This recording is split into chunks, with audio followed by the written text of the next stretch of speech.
मैंने इसे समझाया है। इक्विवेलेंट वेट निकालने के लिए 5 अलग अलग कंसेप्ट है, and this 5 alphabets A, B, C and V, they denote 5 different concepts. A means acidity of base, B means basicity of acid, C means change in oxidation state, N means number of electron transferred, V means valency.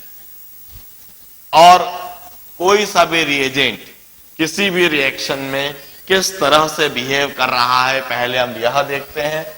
उसका behaviour देखने के बाद हम यह जज करते हैं कि कौन सा कंसेप्ट लगाया जाना चाहिए। ABCNV इन 5 कंसेप्ट में से कौन सा कंसेप्ट लगाया जाना चाहिए। फिर ABCNV की वैल्यू डिटरमाइन करते हैं और उसे डिटरमाइन करने के बाद हम मॉलिक्यूलर वेट से ABCNV डिवाइड करके उसका इक्विवेलेंट वेट बताते हैं। अब जिस तरह से हम डिफाइन करते हैं नंबर ऑफ मोल्स, जिस तरह से हम नंबर ऑफ मोल्स डिफाइन करते हैं, नंबर ऑफ मोल्स कैसे डिफाइन करते हैं? Weight in grams upon molecular weight. इस तरह से हम नंबर ऑफ मोल्स डिफाइन करते हैं। इसी तरीके से हम डिफाइन करते हैं number of equivalent, and number of equivalent is defined as weight in grams upon equivalent weight.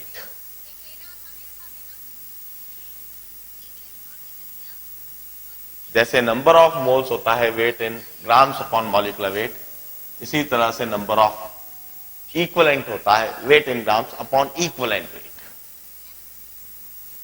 यदि वेट मिलीग्राम्स में हो, if weight in milligrams, then weight in milligrams upon molecular weight is number of millimoles.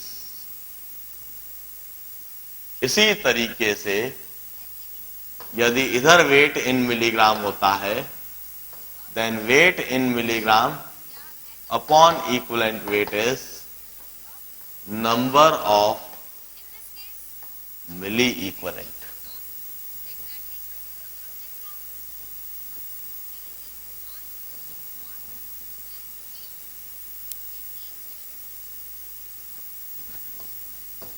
Number of moles into molecular weight is weight in grams. उसी तरीके से number of equivalent into equivalent weight is weight in grams. Few very frequently used expressions जिन्हें आप अभी एकदम रटने की कोशिश ना करें, इस्तेमाल करते हुए अपने आप याद हो जाएंगे। Number of millimoles into molecular weight is weight in milligrams. इसी तरह से नंबर ऑफ मिली इक्विवेलेंट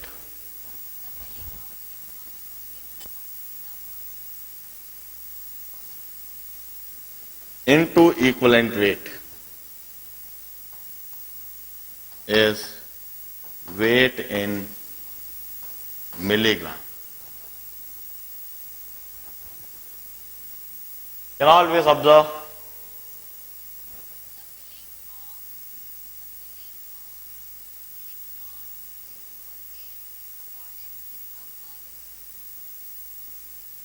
आप ऑब्जर्व कर सकते हैं number of equivalent is equal to number of moles into this A, B, C and V factor.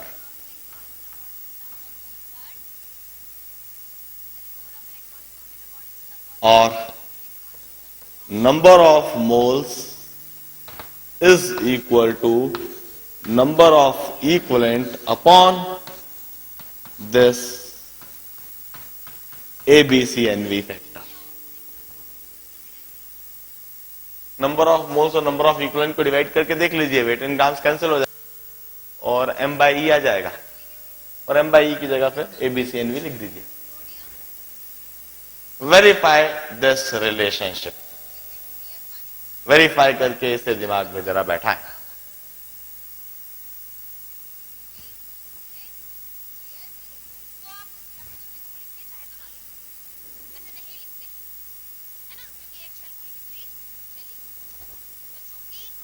जिस तरह से हम डिफाइन करते हैं number of moles upon volume in litres, this is molarity. Number of moles per litre of solution जैसे हम define करते हैं मोलैरिटी, इसी तरह से हम डिफाइन करेंगे number of equivalent per liter of solution, and this is normality. जिस तरह से हम कहते हैं molarity into volume in liters is number of moles, इसी तरह से हम कहते हैं normality into volume in liters is number of equivalent.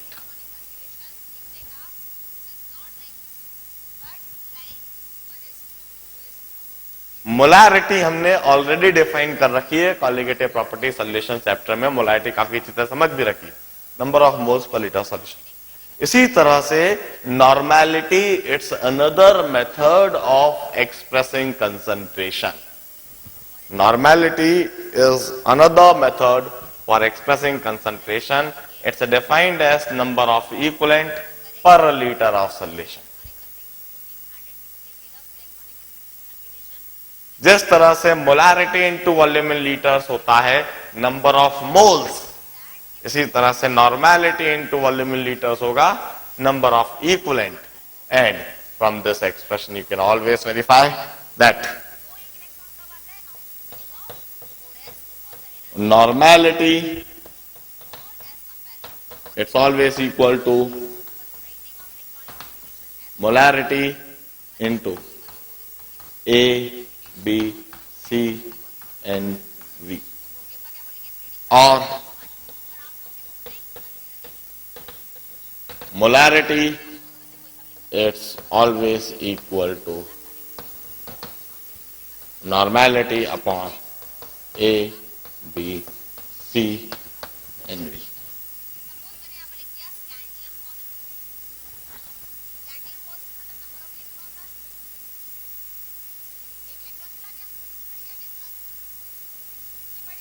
एक बात हमेशा ध्यान रखें, this A B C N V factor जो होते हैं ना, this factors are always greater than equal to 1. जो A B C N V factor होंगे they are always greater than equal to 1. Means molarity या तो नॉर्मेलिटी के बराबर होगी या फिर उससे कम होगी, या फिर दूसरे तरीके से ध्यान रखें, नॉर्मेलिटी या तो मोलारिटी के एग्जैक्टली बराबर या फिर उससे ज्यादा. नॉर्मेलिटी कभी भी मोलारिटी से कम नहीं हो सकती. Normality can never be less then molarity. Normality कभी भी मोलारिटी से कम नहीं हो सकती. नॉर्मेलिटी हमेशा या तो मोलारिटी के बराबर होगी या फिर उससे ज्यादा होगी. और बराबर कब होगी? यदि एबीसीएनवी फैक्टर की वैल्यू 1 हो जाए. यदि एबीसीएनवी फैक्टर की वैल्यू 1 हो जाए तो नॉर्मेलिटी मोलारिटी के बिल्कुल बराबर हो जाएगी. और यदि एबीसीएनवी फैक्टर की वैल्यू 1 से ज्यादा है तो नॉर्मेलिटी हमेशा मोलारिटी की दुगनी, तिगुनी या और भी ज्यादा हो सकती है. लेकिन नॉर्मेलिटी हमेशा या तो बराबर या ज्यादा ही होगी, कभी नॉर्मेलिटी मोलारिटी से कम नहीं होगी. इसी तरह से number of equivalent, number of moles के या तो बराबर होंगे या फिर उससे ज्यादा होंगे। नंबर ऑफ इक्विवेलेंट कभी भी नंबर ऑफ मोल से कम नहीं हो सकता। Number of equivalent are always equal to और greater than number of moles. They can never be less than number of moles. Number of equivalent हमेशा ज्यादा होता है।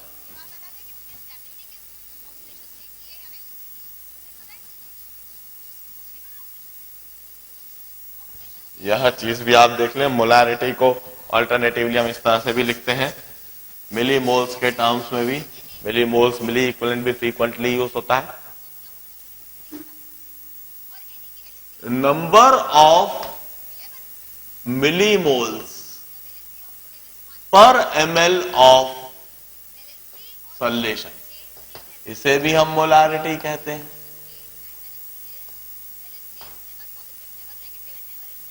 And molarity into volume in ml, it's always equal to number of millimoles। बिल्कुल इसी तरह से normality भी define की जाएगी। It's number of milli equivalent पर ml ऑफ सॉल्यूशन। एक ml सॉल्यूशन में जितने मिली इक्विवेलेंट होंगे उसे हम नॉर्मेलिटी कहेंगे। Normality into volume in ml, this is number of milli equivalent.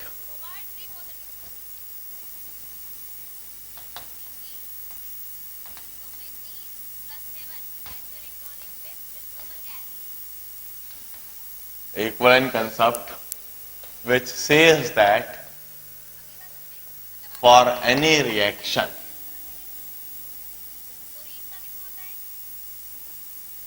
जितने इक्विवेलेंट ए के रिएक्ट करेंगे उतने ही इक्विवेलेंट बी के भी रिएक्ट करेंगे, उतने ही इक्विवेलेंट सी के बनेंगे, उतने ही इक्विवेलेंट डी के भी बनेंगे। ए और बी के रिएक्शन और उस रिएक्शन के दौरान सी और डी का बनना, यह सभी हमेशा सेम इक्विवेलेंट में ही होता है। जितने इक्विवेलेंट ए के होते हैं उतने ही इक्विवेलेंट बी के भी होते हैं। और ये नंबर ऑफ इक्विवेलेंट निकालेंगे कैसे? नंबर ऑफ इक्विवेलेंट आपको देखिए कहां कहां देख रहे हैं। नंबर ऑफ इक्विवेलेंट निकालने का एक तो यह तरीका हो गया, number of equivalent is number of moles into A B C N V. दूसरा एक तरीका यह हो गया, number of equivalent equal to weight in grams upon equivalent weight. Number of equivalent या फिर इस तरीके से निकाला जाएगा, या फिर नंबर ऑफ इक्विवेलेंट इस तरीके से निकाला जाएगा। यह नंबर ऑफ इक्विवेलेंट निकालने के या तो नंबर ऑफ इक्विवेलेंट आप लिख सकते हो वेट अपॉन इक्विवेलेंट वेट, ये नंबर ऑफ इक्विवेलेंट है। यदि किसी सब्सटेंस का वेट दिया हो और आप उसका इक्विवेलेंट वेट निकाल सकते हो तो वेट अपॉन इक्विवेलेंट वेट करके नंबर ऑफ इक्विवेलेंट निकाल लें। यदि हमें पता लग जाए कि ए के इतने ग्राम्स रिएक्शन में पार्टिसिपेट कर रहे हैं और ए का इतना इक्विवेलेंट वेट है, मतलब ए के इतने इक्विवेलेंट रिएक्शन में पार्टिसिपेट कर रहे हैं। नंबर ऑफ इक्विवेलेंट निकालने का दूसरा तरीका, normality into volume in litres, this is also number of equivalent. यदि हमें पता लग जाए बी की नॉर्मेलिटी यह है और बी के इतने लीटर्स इस्तेमाल हो रहे हैं, इतनी नॉर्मेलिटी के इतने लीटर्स बी इस्तेमाल हो रहे हैं, मतलब इतने इक्विवेलेंट बी के इस्तेमाल हो रहे हैं, तो बी के नंबर ऑफ इक्विवेलेंट इस तरह से पता लग सकते हैं। There is another method of determining number of equivalent, एक और method number of equivalent determine करने का, नंबर ऑफ मोल्स इनटू एबीसीएन। मान लीजिए हमें पता लग जाए सी के इतने मोल्स बन रहे हैं और सी के लिए एबीसीएन भी फैक्टर दिया है, तो सी के नंबर ऑफ इक्विवेलेंट पता लग सकते हैं। मतलब नंबर ऑफ इक्विवेलेंट इस जगह पर मैंने कई तरीके से निकालना बताया। कई बार नॉर्मेलिटी दी होगी तो वॉल्यूम इन लीटर मल्टीप्लाई करके नंबर ऑफ इक्विवेलेंट निकालोगे, कई बार वेट दिया हुआ होगा तो इक्विवेलेंट वेट डिवाइड करके नंबर ऑफ इक्विवेलेंट निकालोगे, कई बार नंबर ऑफ मोल्स यदि दिया हुआ होगा तो ABCNV मल्टीप्लाई करके नंबर ऑफ इक्विवेलेंट निकालोगे। This are various method of determining number of equivalent. और नंबर ऑफ इक्विवेलेंट डिटरमाइन करके हमें करना क्या है, we need to equate the equivalents of various reactant and product. अलग अलग रिएक्टेंट और प्रोडक्ट के हमें नंबर ऑफ इक्विवेलेंट्स इक्वेट करने की जरूरत है। हमें यह देखने की जरूरत नहीं है कि उस रिएक्शन में और कितने रिएक्टेंट हैं और कितने प्रोडक्ट हैं। हमें रिएक्शन को कंप्लीट करने की जरूरत नहीं है, हमें रिएक्शन को बैलेंस करने की जरूरत नहीं है। We never need to know all the stoichiometric coefficient. We simply say reactant and product always participate in the equal ratio of their equivalent. Number of equivalent हमेशा सभी रिएक्टेंट और प्रोडक्ट के बराबर होते हैं। The equivalent participating in any reaction, number of equivalents are always equal. This is equivalent concept.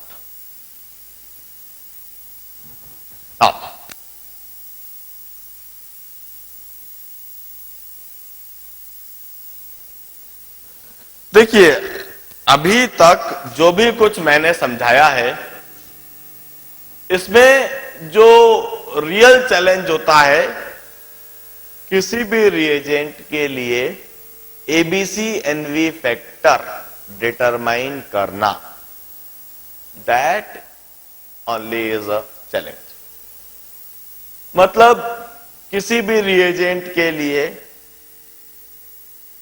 Reaction को हम देखते हैं, हाफ रिएक्शन हम देखते हैं और यह सोचते हैं कि इसमें कौन सा कंसेप्ट लगना चाहिए और इसमें ABCNV फैक्टर की क्या वैल्यू होनी चाहिए।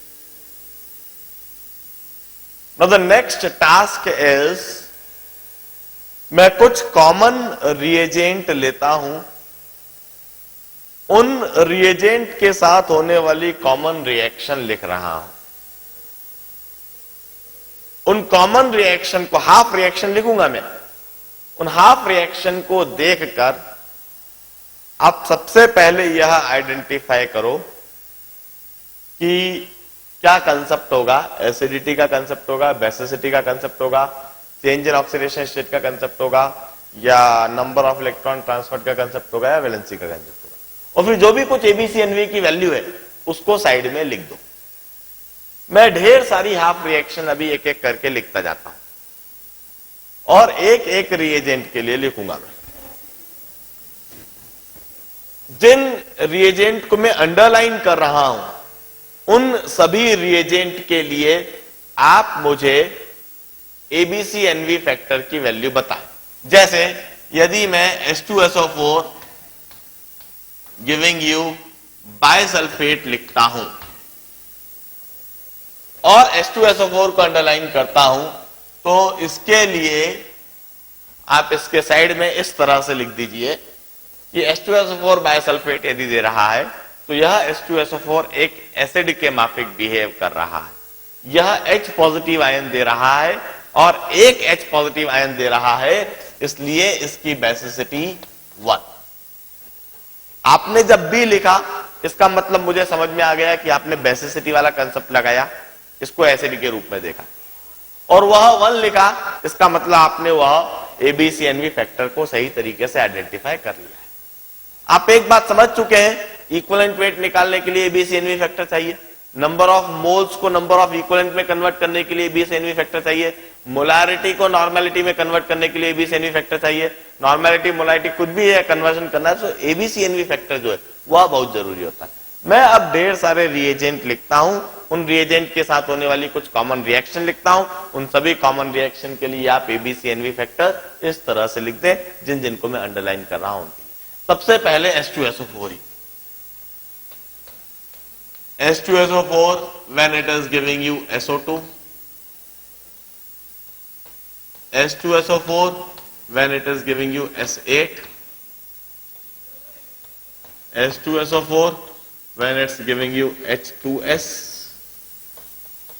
H2SO4, when it's giving you sulfate ion. H2SO5, when it's giving you H2SO4. H2S2O8, when it's giving you H2SO4.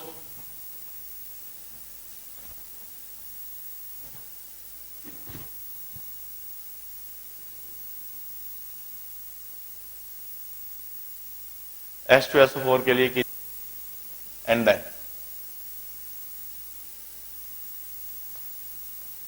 HCl, it's giving you HClO, HCl, and it's giving you NaCl, HCl, and it's giving you Cl2, HCl, and it's giving you NaClO3, HCl, where it's giving you KClO4, HCl, where it's giving you ClO2.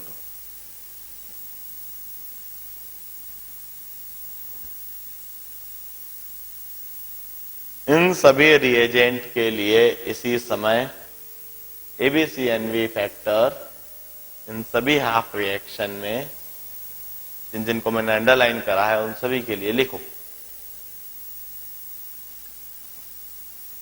In this case, H2SO4 का sulphur +6 से +4 पर जा रहा है. We'll say the change in oxidation status too.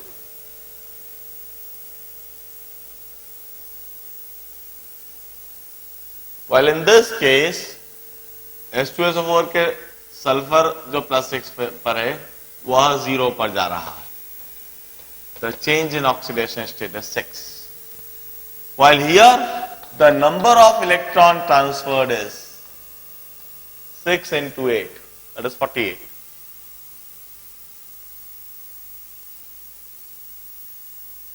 Because 8 sulfur, they are transferring 48 electrons. Each sulfur is transferring 6 electrons. While there are 8 sulfur in acid, all 8 sulfur atom would transfer 48 electrons. Hence number of electron transferred is 48 in S8. While when H2SO4 is giving you H2S, the sulfur at +6 getting transformed into sulfur at -2. The change in oxidation state is 8. मतलब इसका यदि molecular weight equivalent weight निकालना है तो molecular weight upon 8. जब case reaction में equivalent weight होगा molecular weight upon 6. इस रिएक्शन में इक्विवेलेंट वेट होगा मॉलिक्यूलर वेट अपॉन 2. इस रिएक्शन में इक्विवेलेंट वेट होगा मॉलिक्यूलर वेट अपॉन 1. और वही H2SO4 अलग अलग किसी रिएक्शन में एसिड के माफिक, किसी रिएक्शन में लाइक ऑक्सीडाइजिंग एजेंट, और अलग अलग चेंज इन ऑक्सीडेशन स्टेट है. इस वजह से अलग अलग इक्विवेलेंट वेट है. जबकि इस रिएक्शन में it's behaving like acid with basicity of 2.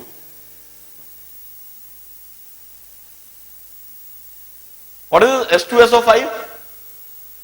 Have you ever heard of this acid?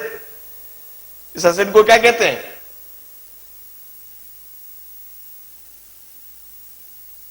It's Keros acid, definitely. Keros acid. You know what is the structure of Keros acid? It consists of peroxide linkage of this sort.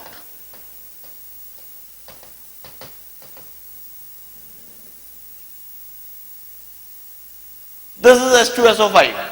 This is Keros acid. .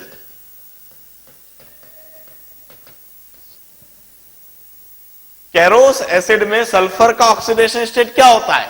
यदि आप ऐसे इधर calculate करो तो sulphur का oxidation state 8 दिखाई देगा, लेकिन क्या सल्फर का ऑक्सीडेशन स्टेट कभी +8 हो सकता है? कभी नहीं।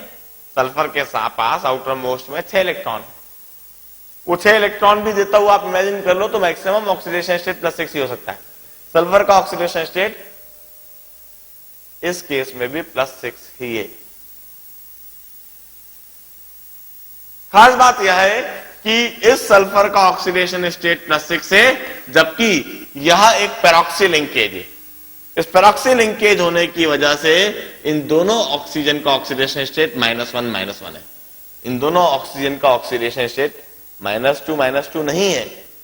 ऑक्सीजन का कंपाउंड में जनरली -2 होता है, लेकिन यदि वह ऑक्सीजन पेरोक्सी लिंकेज में हो, दो ऑक्सीजन इस तरह से एक दूसरे से जुड़े हुए हो, this to be peroxy linkage. Peroxy linkage वाले ऑक्सीजन का ऑक्सीडेशन स्टेट -1 होता है। जब कैरोस एसिड H2SO4 दे रहा है तो वहां रिड्यूस कौन हो रहा है?